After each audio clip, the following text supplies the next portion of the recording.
Bonjour, comment vous sentez-vous aujourd'hui? J'avais envie de vous partager ma vision de la zone de confort. Lorsqu'on est sur un chemin de croissance personnelle, c'est un terme qu'on connaît. Si vous ne connaissez pas, je vous invite à regarder un peu sur Internet. Il y a vraiment beaucoup de choses autour de ça. Il y a beaucoup de choses autour de ça aussi sur le terme du mindset, de comment je peux évoluer, comment je fais évoluer mon mindset. Et souvent, on propose de sortir de sa zone de confort. Moi, j'ai une toute autre vision.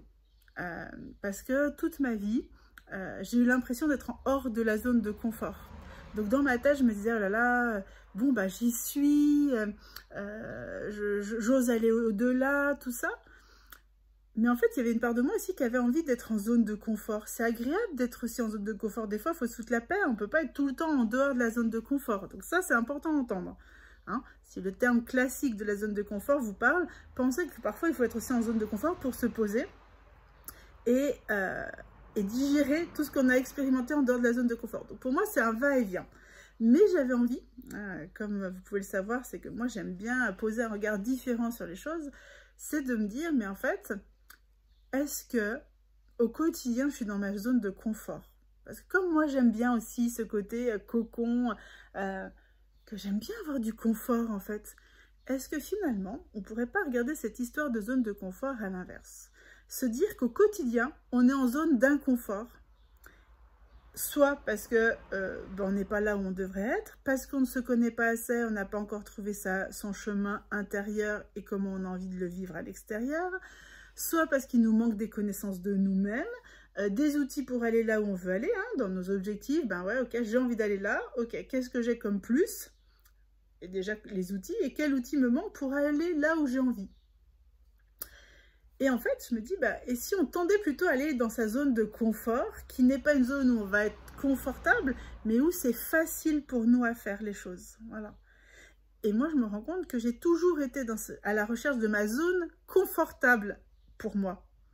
Et pas la zone où je vais attendre. Non. Moi, je cherche la zone où je me sens à l'aise, où les choses, elles sont faciles. Et bizarrement, les choses, elles sont faciles, pas là où c'est facile pour les autres, pour moi. Et c'est là où être dans son unicité, aller chercher qu'est-ce qui fait notre singularité, va nous aider à transcender les concepts, transcender les idées, mettre sur l'image qu'on nous offre, une connaissance, bien sûr, ça nous ouvre une porte de réflexion, mais comment elle vibre en nous, de quoi elle parle, voilà. Et là, j'avais vraiment juste envie de vous faire réfléchir sur ça. Est-ce que vous êtes dans votre zone de confort finalement? Ou est-ce que, pardon, est-ce que finalement, cette terme de zone de confort, comme si on faisait rien, elle n'est pas un peu jugeante?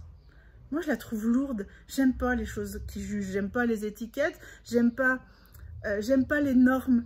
Alors, bien sûr, tous ces concepts m'ont aidé, m'ont soutenu dans mon mindset, m'ont fait comprendre des choses. Mais il y a un moment, j'ai envie de m'en détacher. Ça, c'est à chaque fois.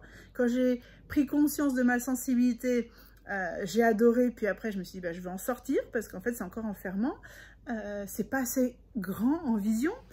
Quand j'ai découvert plein d'outils de développement personnel, de croissance personnelle, j'ai adoré, de spiritualité, j'adore tout découvrir, mais il y a un moment c'est trop enfermant, donc j'aime transcender. Et le transcender, c'est comment ça vibre pour moi. Et en plus, comment ça vibre pour moi, je peux vous dire, ça peut ne pas vibrer. Ce que je suis en train de vous raconter, peut-être vous allez dire, mais de quoi elle me parle? Mais c'est trop compliqué son truc et tout. Parce qu'il y a la notion intellectuelle, mais il y a la notion aussi liée au ressenti. Comment je ressens les mots que j'entends ou les choses que j'entends. Comment je me les approprie. Et ça, c'est un domaine qui nous est propre. Personne ne peut nous dire comment ressentir un concept. Voilà. Donc moi, là, j'ai envie juste de vous dire, et si votre zone de confort, elle était plutôt devant vous et pas que vous étiez coincé dedans, c'est moins limitant, non? Vous ne trouvez pas? Moi, j'aime bien. Dites-moi ce que vous en pensez. En tout cas, si vous avez envie de trouver quelle est votre propre singularité, qu'est-ce qui fait de vous un être unique, comme je le dis, comment vous pouvez vous sentir parfois différent des autres, ce qui est clairement normal, parce que de toute façon, vous l'êtes. Peu importe que vous ayez une atypie, pas d'atypie, on est différents. C'est notre nature, on est tous uniques.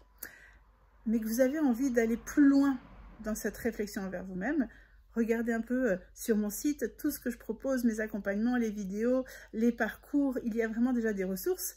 Et puis, vraiment, mon coaching Reconnecte-toi, peut-être, pourrait vous aider. En tout cas, n'hésitez pas à liker, commenter, partager, me dire ce que vous ressentez. Ça me fait vraiment plaisir à chaque fois de vous lire. Je vous embrasse.